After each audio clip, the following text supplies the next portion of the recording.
You're like a bank lady coming in. Hat on. I'll tell her. Good morning. I'd like to call the regularly scheduled, special meeting of the Board of Selectmen to order.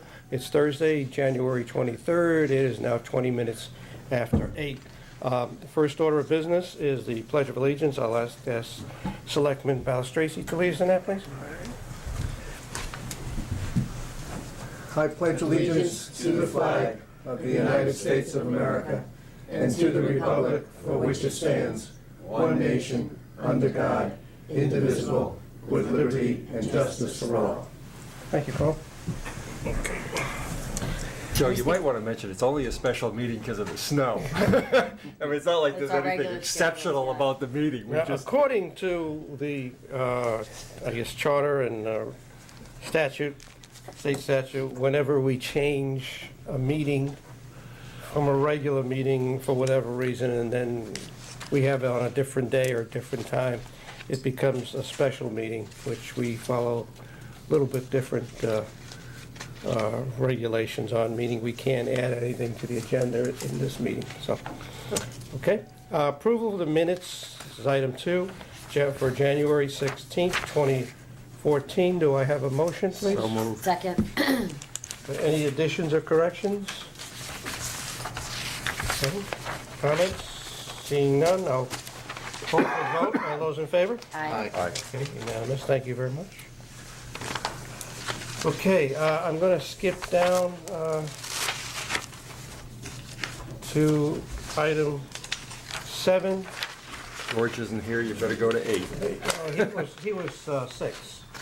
We're going to go to item 7. Oh, okay. I'm sorry, I'm on the old agenda. Okay. Sheila's here.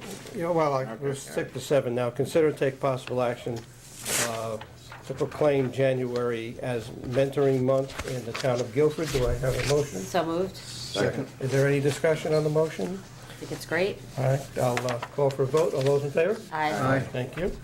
Okay, that was 7, not 6. I will go back to item 3, I believe. Finance Director, Sheila Villano. Morning, Sheila. Hi, Sheila. Good morning. Would you like to start with revenue? I think we can start with revenue. Okay. We're halfway through the fiscal year. At least Already, huh? for these reports. Okay, just get my Take your time. reports together here. Have expenditures first. We'll do revenue. Assuming that- Okay. So we haven't started with the second half of the tax collections yet, so this is actually before tax collections for the second half are recorded. And we've collected 63.53% of our revenue budget as compared to 60.24 at the end of last December. So we're quite a bit ahead, but I think that really has to do with timing, because taxes are at 63.86% versus 60.62% last year. So I think we'll get a better indication. I mean, it's great, it's good news, but I think really it's a timing issue, and we'll get a better indication at the end of January and really more at the end of February, because the taxes go right through till the 1st of February. So tax collections are cash basis, so everybody Yes, that paid in December would be reflected. yes, Correct, yeah. yeah. So many people pay their taxes, by the end of the year. At .01 in your money market account, there's Like no great 900%, point in yeah. you have to. Depends when you want the tax deduction. Right. All the other departments are really on track and looking good. So revenue is on track. Yeah. In good shape. Any questions on revenue? Sheila, I have one. Did you get a chance to look at the town clerk? Because I was The concerned town it clerk, was a little high. yeah. Not that I'm complaining. No, the town clerk should be fine. We made some adjustments, and so the December revenue looks a little bit low compared to other months, but actually it should be fine. Sandy made several corrections to the way that the historic document fees are recorded. Okay, good. But we'll take another look at it. Okay, good, thanks. I know she spent some time on that, so it should be fine. Okay, you want to go to expense? Expenditures are, at the end of December, at 60.1%, as compared to 61.2%. If you go to the second page,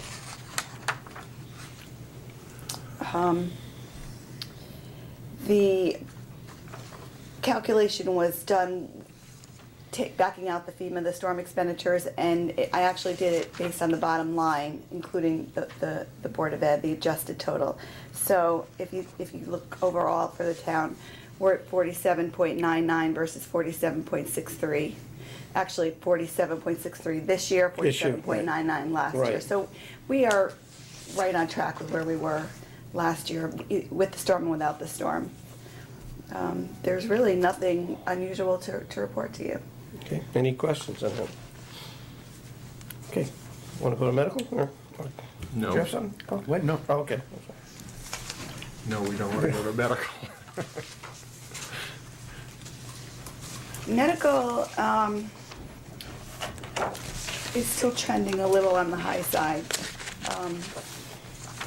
The month of December was $1,038,000, almost $1,139,000. So it's higher than we budgeted, and at this point, we're projecting a deficit of $612,000 for the year.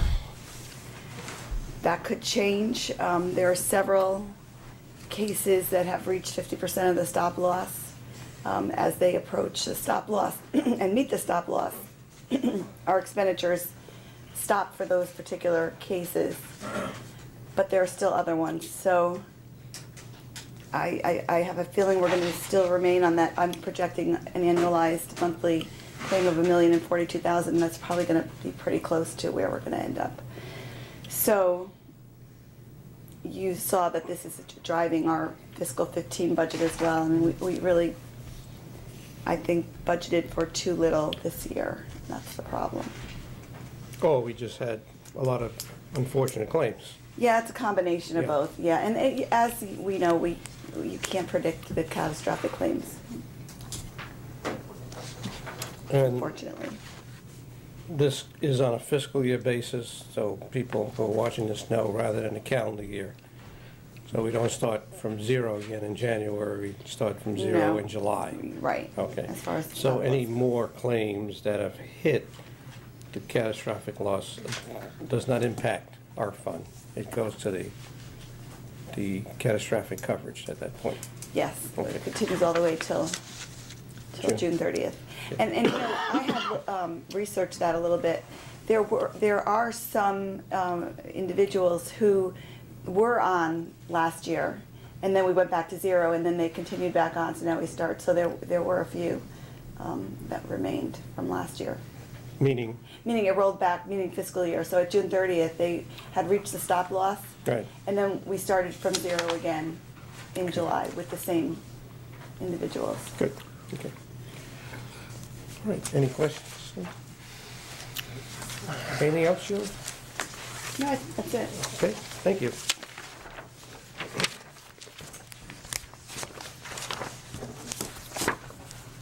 Okay, item 4, Town Engineer Jim Portley. 4.1, excuse me, consider and take action to award bid 22-1314, 2015 tandem, pardon me, axle dump truck with plow and sander, subject to the recommendations from the Board of Finance in according with April 9, 2013 bond resolution.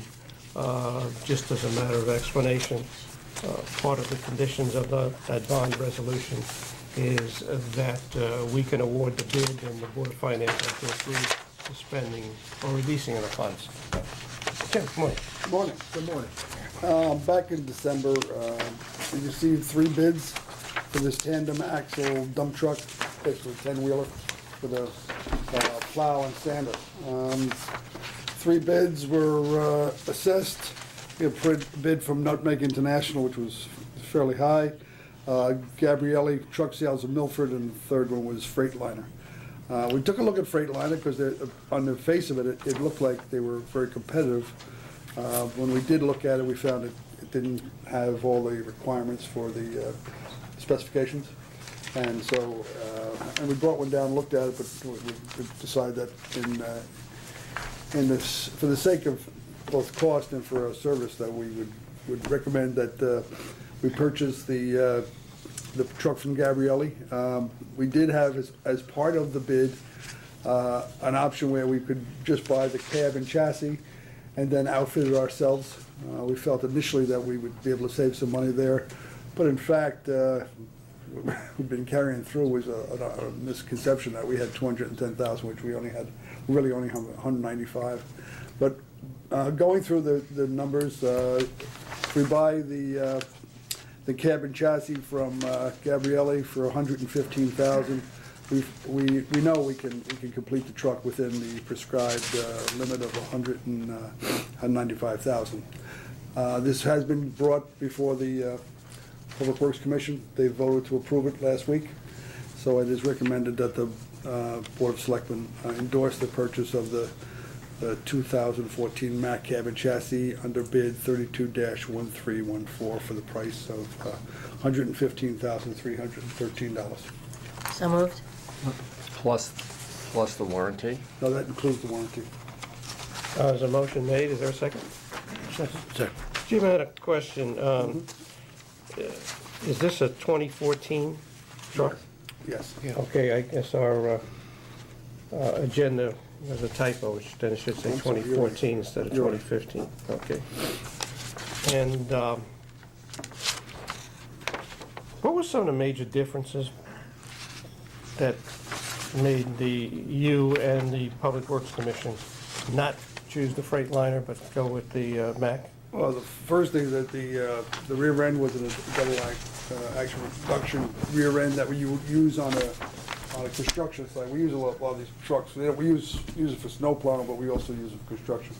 It didn't meet the specifications of the rear end, and to bring that truck up to specifications, it would cost them another $10,000. And then it was just the overall. At that point, they were very close. We have a policy trying to standardize the replacement parts and standardize the fleet. Since there was no economic advantage, we felt it was better off to stay with what we had. Okay. I will say, it looked like on the face of it, their bid with the complete package, and they did specify WH rows. We've been not pleased with the work that Rose has done on some of our other trucks. They submitted a bid that had two prices, one with WH Rose Body Company, and then the other one was with Bodybuilders of Connecticut. The Bodybuilders of Connecticut, which we haven't had any experience with was about $11,000 more than WH Rose. I wasn't, as I said, we haven't been pleased with their work, and rather than suffer some of the problems we've had in the last few years with them again, we decided that we would rather go with Gabrielle and build it ourselves. Okay, so we're gonna build it ourselves with a new body or Yes. Okay, so we're not taking the old body? No, we're buying it when there's, should be with, attached to the memo, a breakdown of all the Yeah. component parts. Going right with the boat like that. All the It's things on the that back of the... all the things we had specified in our bid Oh, I listed could turn it over. all the equipment that's gonna be added to the truck with a breakdown at the bottom of $76,800. When you say build it on your own, we actually assembling it down at the garage, or we're just ordering the components and then the dealer will assemble it? No, we all looked components and we will put them together at our garage. Okay. I don't And see what it any, allows us to do is fast track it. We can do that. We can say, for instance, get the Bow Rock body on the truck so that we could use it for this summer for construction. If we would typically give this thing as a package, they would tell us, well, it'll be 9 months. So we've been getting this pretty close to when we want to use it for snow next year, maybe even later. You know, that's the typical process. If we do this ourselves, we can get this body, use it for construction this summer, get all the bugs out, and there are always bugs, like, you know, even a brand new truck, you've also new equipment, there are always the bugs. Get it out there, work it, and then assemble the component parts for snow, snow plowing and so forth in the fall. So I feel, you know, looking at this whole process of going through a number of trucks, this better serves our interests. We're not gonna make these parts, we're gonna buy the component Right, parts, you're gonna add them right.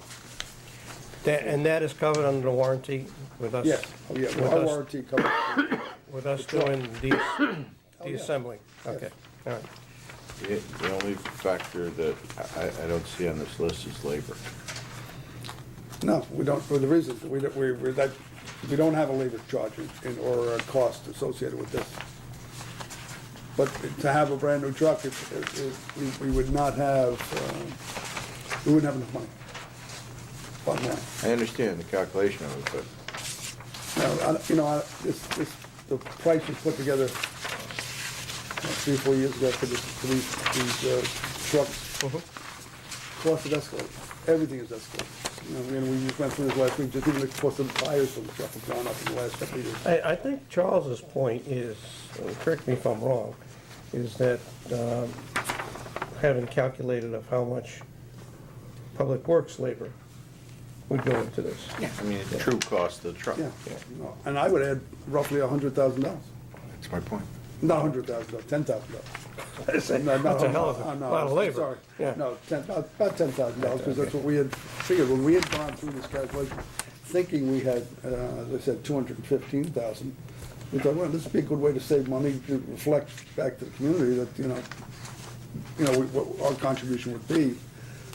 We just didn't realize at the time that we would, you know, we could just be right against it with the, what was appropriate. Pam, you had Yeah, your I hand just up there. wanted to just clarify, because I may have misheard, but it's, you are also asking them to award the extended warranty for the. Yes, and I misspoke. That's all right. So we need to amend the recommendation to 118,563. So amended. That's correct, okay. You didn't put an amount in your... No. Anyway, okay. All right, motion's been made and seconded. Is there any further discussion?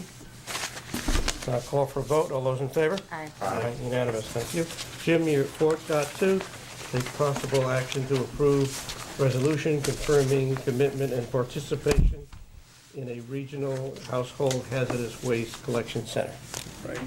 I'm sure you're all aware that Haswick Central operates out of the Regional Water Authority, the site on Long Wharf in New Haven. Town has participated in this regional effort for a number of years. It's a place where people can bring household hazardous waste, oils, any kind of lubricants that you just can't throw in the garbage that would be banned. You can bring there, it doesn't cost the homeowner anything. You go there on a Saturday, for 22 Saturdays during the year, and there are a couple other times, I think Madison always has a site out there. You can get rid of anything that you can't normally get rid of in your waste stream. There's an ongoing operation there. They take all your oils, waste oils, paints, any kind of lubricants, and it's been, as I said, it's been heavily used or used quite successfully by the people of Guilford for a number of years. So it would be my recommendation that we continue operation. This is paid for under the recycling budget, which has recently been added to the public works budget. You know, just that line item. I think the price this year is $23,500, and for that I think it provides a useful service, so that we're not finding places around town where people just dump their waste that they can't get rid of at the transfer station or someplace else, and find it along the side of a road. They can take it in and get rid of it legally, and it's, you know, it's a very, very easy place to go. You just drive up, they tell you where to go, you fill out your form, and they come through. So they do keep an accounting of what community the material's coming from. But and we, as part of our effort here, we have to provide people twice a year to help just direct people, direct users on where to go. And we've done that for all these years. So I would recommend the Board of Selectmen endorse the, Jim, do you have, you might not have it with you there, but do you have any, do you have the statistics on the amount of? yes, that's why I brought this. Okay. This is the Is annual. it by households, or is it by It's by household. weight of waste, or No, what? it's by Okay, households. okay. Let's see. As of last year, of the regional 1 and 2 family housings, Guilford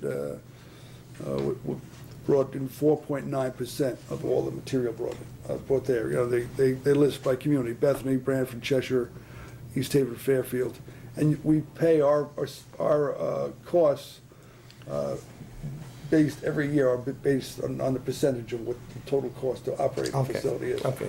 So if we say it's roughly 5% of all the people, that's what our cost would be at the 23.5.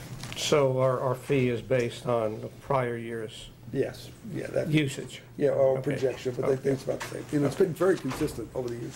What's the region that's covered in it? I mean, Uh, I thought, let's it was just the New Haven region or the COG region, but you mentioned Cheshire and other towns. Yeah, it goes from Bethany, Branford, Cheshire, East Haven, Fairfield, Guilford, of course, Hamden, Madison, Milford, New Haven, North Branford, North Haven, Orange, Wallingford, West Haven, and Woodbridge. So it's almost everybody with the addition of Cheshire that's in the COG. Okay. Thanks. Do we have a motion? So moved. Second? Any discussion on the motion? Only that, having used both facilities, they do it at Hammond Asset once a year in Yeah. Madison. And I went over, I think, 2 years ago. I think it took me all of 5 minutes to unload an entire carload. Clean It out was very efficient. Cleaned out your garage that day? Yeah, cleaned out my garage and took it and a whole bunch of stuff that had accumulated for a decade or more. So, We all have. yeah, I mean, we certainly should encourage everybody to do that rather than try and sneak it into the transfer station or whatever, so. Okay, and we provide personnel twice a year for half day, what is it, couple hours? Yeah, this is a morning operation, so just two half days, 2 And we're Saturdays. talking a Saturday, right? Saturdays, right. Okay, good. There's a motion on the floor. Any further discussion? See none, I'll call for a vote. All those in favor? Aye. Unanimous, thank you. Jim, we got one more for you. Consider and set a public hearing date to obtain public comment on a preliminary design of the reconstruction of Long Hill Road from Route 1 to Hubbard Road. Public comment will also be obtained on establishing a right-of-way line along Long Hill Road where none currently exist. You're all aware, we're working on the federal funded project to reconstruct Long Hill from Route 1 up to Hubbard Road. The plans have gone through the preliminary design, the hydrology and the hydraulics have been done on the structures. And we're back to deal with the historic flooding issue we have on Long Hill Road, and that's all been done. And so we're at the stage where, at least on a preliminary basis, the profile of the road and the drainage systems and the cuts and fills have been figured out. We've gone through the DOT review process. We had a meeting up at Newington, and every person who works for DOT had an opportunity to come in and tell us how good our plans were, and it was a very enjoyable process. We now know that we can go forward and Be nice. and not destroy the world. So now the next step is, by statute, we'd have to have a public information meeting, which is just kind of let the people in town know what's going on. Beyond that, we found in the preliminary design process that not all properties along that section of Long Hill Road have been surveyed. There has never been the front property line established. Part of this, why I'm requesting a public hearing and setting this up, is that part of the review of the preliminary design is also to establish a right-of-way line along that road. This is important because we want to be sure that we're not getting into the point where we're filling on people's property, or what they perceive to be their property. And so we have problems with the construction. So we're gonna set this line, it's gonna be based on the prescriptions we have in our road ordinance. There's a 60-foot minimum right-of-way, which is for a thoroughfare like that. We're not gonna, it's not trying to be a land grab, but it's trying to establish this line. And usually that goes by, for want of another term, the point of occupation of the abutting owners along the road. But every property owner will be able to look at these plans. We will send them out letters and tell them, come in and look at it if they have a question about it. We would try to resolve that. Have this public hearing, get everybody's comment, and so that we then go forward. And the reason that is important is not only so we don't have any misunderstandings between ourselves and the folks who live along there, but we will have to go to certain people, certain property owners, and say to them, listen, part of the construction is we're elevating the road here, we're gonna have to fill back here, we may have to go on your property. That process sometimes involves actually negotiating, a cost or to work on, get an easement on their property. We have to expedite the project and just kind of be consistent with what we've done on all these other projects we've done over the years. We would ask the people just to work with us and just donate if we are, rather than wait for and try to negotiate a payout, donate the right of way to the town. We're going to leave it better than it was before. We always do. We work with property owners, but again, it's try to kind of make the community understand this is something for all our good. This is a major problem for not only the people who use Long Hill Road on a daily basis, but it's also one of the evacuation route for the shoreline in case of serious flooding along the shore to get up to Long Hill Road. New high school will be basically a place where that in the case of a major flooding or hurricane event, that would be a place where we'd be sending people. So this is a big deal, and we just want to make sure everybody is understanding that as part of the process. So I recommend that we set a public hearing date that I didn't know what date you picked, but- The legal notice that you have in your packet proposes a public hearing date of February 27th, 2014, 7:30 PM at the community center. Winnepetuck Road. So I'm going to entertain a motion to set that public hearing date. So moved. Is there a second? Second. Okay, any further discussion on setting the public hearing date? Only that today's the 23rd, so we're gonna need to retype the notice for the appropriate date before we sign it. That's been taken care of. She has. Oh, okay. We didn't switch your No, package. You I already got took it. your I'm package just- when we canceled the meeting. No, I'm Okay. just pointing it out. Okay. 'Cause That office keeps us straight. It's all you need to do Oh, I is know. file the wrong date and have somebody stand up. Okay, there's a motion made and seconded. Any further comment, discussion? I'll call for a vote. All those in favor? Aye. All right, thank you. Thank you, James. Thank you. Item 5, discuss and take possible action on disposal of a 1992 truck in accordance with the used town property policy. I'm going to make a motion to table that. That vehicle that Park and Rec wants to get rid of is perhaps was going to go to the golf course. They've shown some interest on it. So if the golf course wants to accept it, which is part of our policy of moving equipment around to different departments, there's no need for us to act on this at all until we find out what the wishes of the golf course are with that truck, or any other department. Okay? Move to, I'll make a motion, or did you make a No, motion? I made the motion. Second. Okay. All those in favor? Aye. Thank you. Item 6, Town Planner, George Paul. Excuse me. Discuss and take possible action to adopt a resolution authorizing submission of a pre-development grant application under the Housing for Economic Growth Program referenced in Section 8-13, MX of the Connecticut General Statute, and identify the first selectman to sign the pre-development grant and administer the grant. Good morning. Morning. I'm joined by Tom Pinchbeck Okay. and MJ Kestner from the Guilford Foundation, who are advocates for this project, I believe, and Guilford Foundation has taken up this cause for its work this year, and I think Tom can probably talk about that in a moment. This is a grant opportunity that has been made available by the state. As Joe mentioned, it's a program called Housing for Economic Growth, administered by the state. It authorizes up to $20,000 for local governments to submit grant proposals, which is what we're asking you to authorize Joe to do. The grant program is designed to encourage towns to assess the potential for what the state calls housing for economic growth, assess the potential for this type of housing, and develop a zoning regulation which would encourage it, which the state program calls housing incentive zones, and pursuant to that, develop criteria for evaluating housing proposals that might be made as part of a housing incentive zone.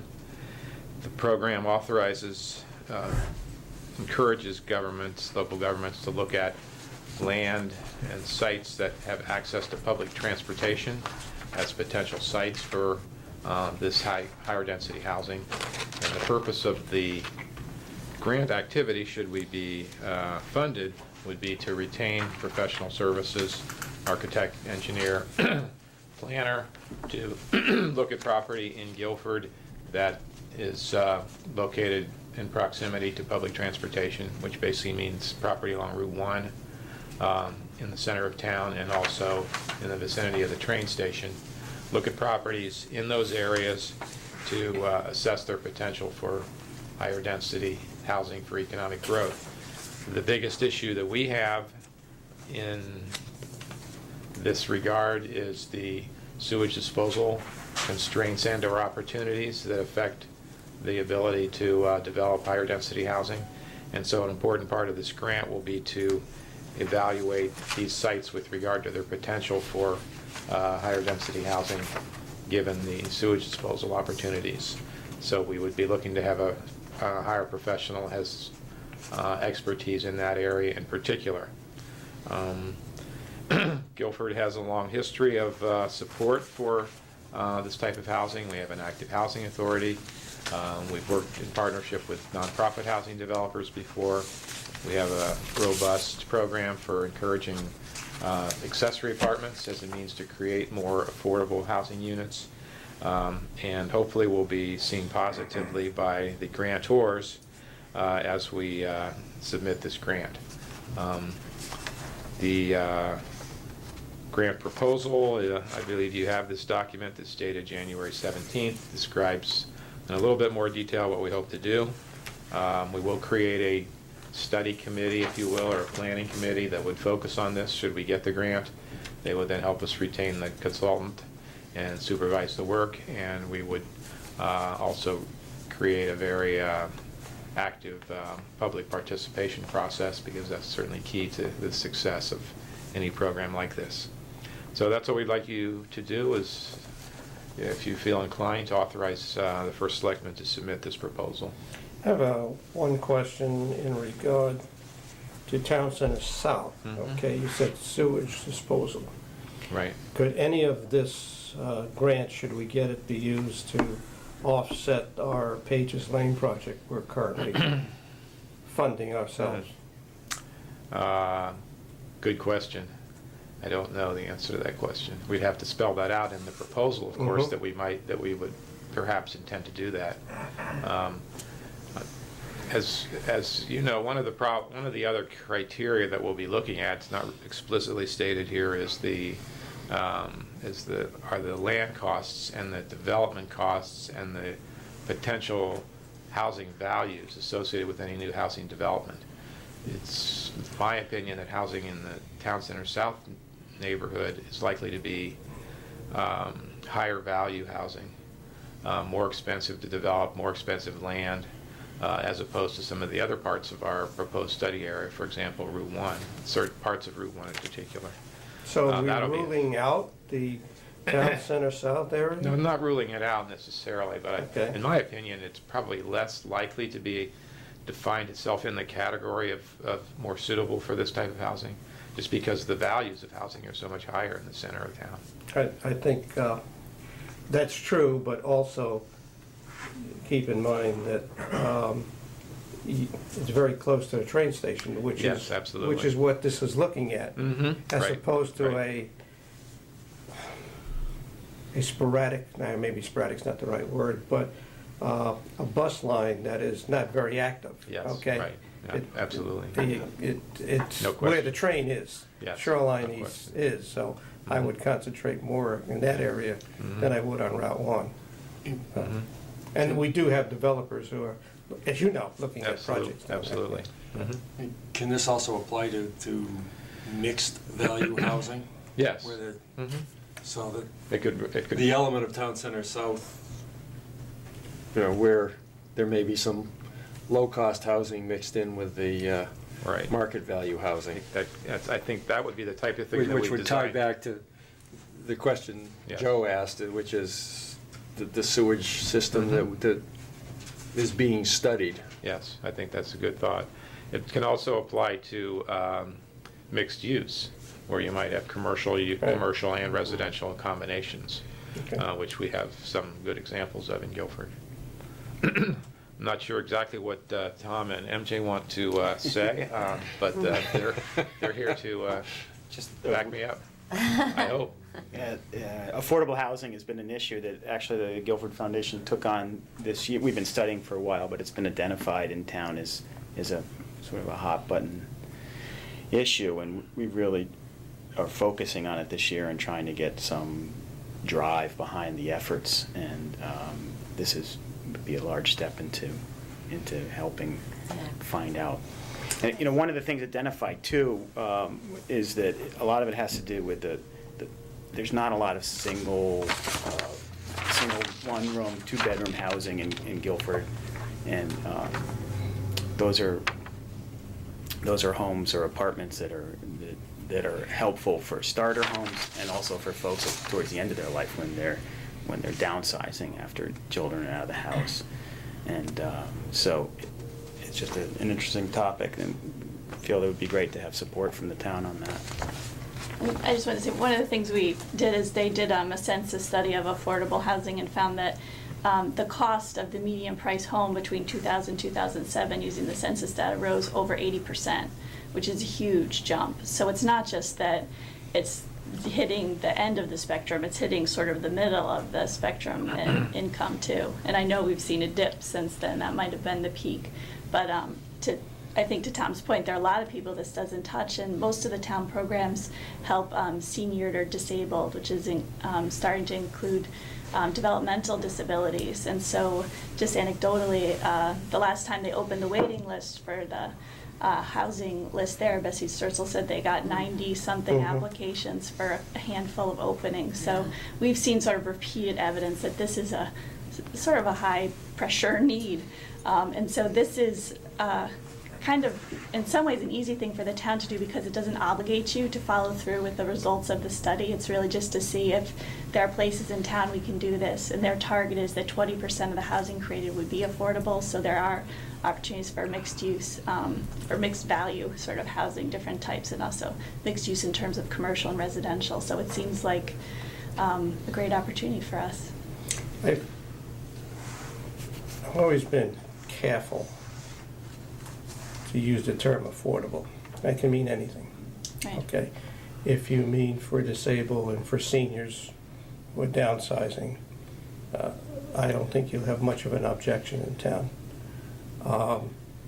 If it means, high density down at the train station, I don't think you'll have a problem.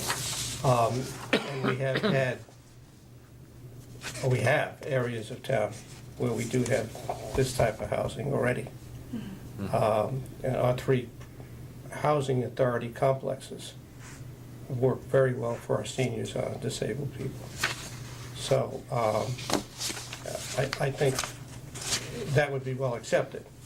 I know people have in town concerns. When you mention affordable, they think of housing projects, and I try to say that's not what you want to do, I think. Is that right? There is a definition, right, MJ, do you remember? Of 70% of the income. But really, we're talking about diversity here, because 2% of our housing is technically affordable, so, in terms of the by the book. But, I think Tom said it too, if you're a single person or a couple, it's really hard to find a place. Mhm. And also, I'd like to say affordable housing, little a, so it's not like these things that you're talking about, projects where you're getting federal grants to put in this Yeah. housing.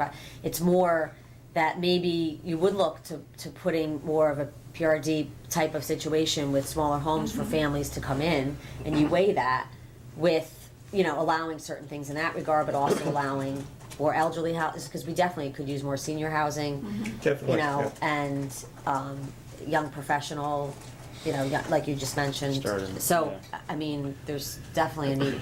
Yeah, that's why I say you gotta be careful with using a broad term of affordable. I think the state program is, I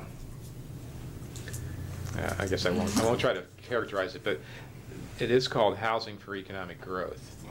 And so there is a relationship between reasonably priced housing and economic development, where you don't have any reasonably priced housing that inhibits economic development. I think that's part of the gist of this program, or the genesis of this particular program. And this $20,000 is obviously a very modest amount in terms of actually subsidizing any kind of significant amount of housing development. But what this will do, I think, is enable us to look at all the possible criteria that would affect whether or not a particular housing development is appropriate, and identify the properties specifically that might be appropriate, given sewage disposal, given proximity to other neighborhoods, given proximity to transit, given the price of the land, and then let people know that, particularly developers, that these are potential sites that the town sees as potentially suitable for this type of housing, and let the private development market, kind of take it from there, or the housing authority if they're interested in, new projects on new sites.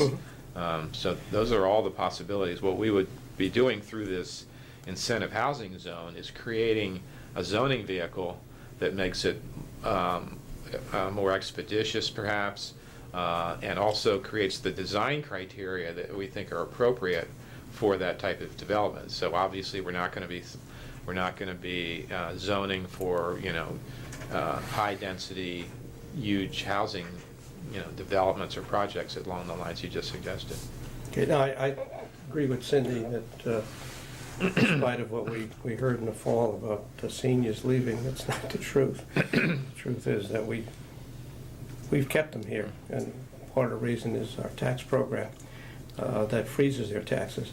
But the population is aging. I'll attest to that. Yes, sir. Speak for yourself. And we We're not, right? we really would like to provide housing for empty nesters, so to speak, or in their retirement years. So I think it's good that we go ahead with this.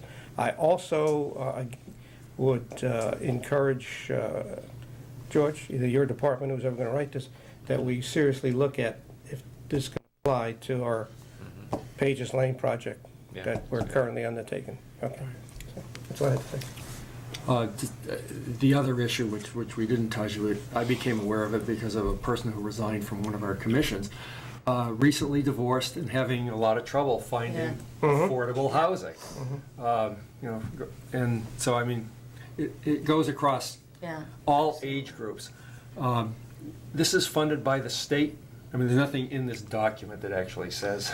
Oh, that didn't I make reference to that Connecticut general statute? Oh, maybe Somewhere in there. I thought I missed that. but yeah, it is a state program. It's a state authorized program. by the, Okay. The agenda mentions the statute on that. Okay, yeah. And the planning and zoning also did, by the way, endorsed by resolution, the town's making this application, which is a requirement, actually, of the grant that they do that. Good. So I'll move that we authorize the submission of the grant application and further allowing the first selectman to sign the grant application and administer the grant. Second that. Okay, is there any discussion on the motion before us? Okay, all those in favor? Aye. Yes, nothing, okay. Unanimous. Thank you. Thank you, folks. MJ, I'll see you Monday, and I have a whole bunch of stuff I'm getting to before Monday's meeting, so it'll make sense. Thanks. All right. Appointments and, number 8, appointments and resignation.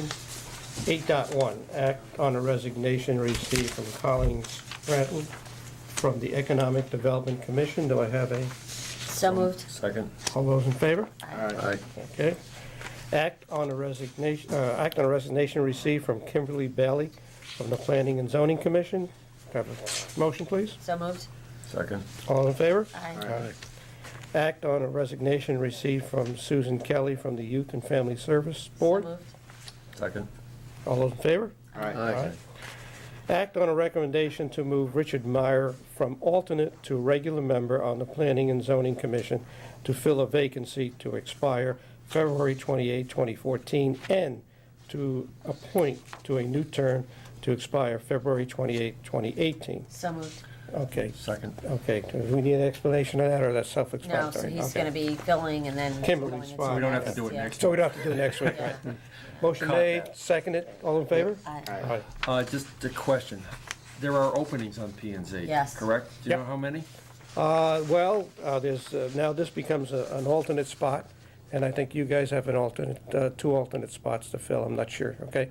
But all of the regular member spots Okay. are filled, okay? Okay. By moving Richard up. Again, we'll make our regular play. I know, well, I was at Conservation Commission last we also night. got to make a plea for economic development and Yep. plan, and Youth and family. youth and family, yeah. Right, but those are one, of them. Conservation Commission is down 2. Planning and Zoning needs 2 or 3. Gary, you- Volunteer. I can't be on that. If you could be on more committees, you would. You're like into all this land stuff. That's great, though. All right, item 9, Gary? you wanna make that motion? I would make a motion that we approve the 3 uses and 6 signs as delineated in the agenda. Uses of the green and signs to be placed on the green. Thank you. Okay. Second. Okay. Any discussion? Call for vote, all those in favor? Aye. Okay. Correspondence, we have the usual monthly reports from the building official and one from the Public Works. Any comments? We're starting to rack up the overtime, as you'll see in your financial reports next month. Was the last storm heavy? The last I- storm being this week. This Yeah, week, because I mean, it happened at right? night, but They always happen at night or weekends. but it was very light snow. Yeah, well, what happened, you don't know, what happens is that they kept the guys over for the night and had them out 4 or 5 o'clock in the morning. But, regardless of how much snow you get, you gotta do that because it Yeah. gets icy. But the positive side of it is that, I mean, obviously expense to us, but then the kids are able to go to school That's right. and not lose a day. Yep. I mean, so they're, you And people know, get to work. And yeah. I don't, a storm like that doesn't, they have to cover the roads, but it doesn't beat up the equipment or the guys as much. though. That's the fortunate part. Yeah. Okay. Any comments? I think that's it.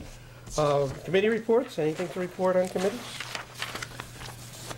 Okay, we'll move on. Old business, none. Any new business? No. Before we, well, there's nobody here for public forum, so, and then move on. Just one note, just hang around, we have another special meeting to set up Yep. a town meeting date, which I explained at the beginning of this meeting, that because we had to cancel, we have to do these gyrations to be in line with our charter, okay? So at this point, I would take a motion to adjourn this special meeting. So moved. All those in favor? Aye. Thank you. Do we have anything to sign before we leave? Yes.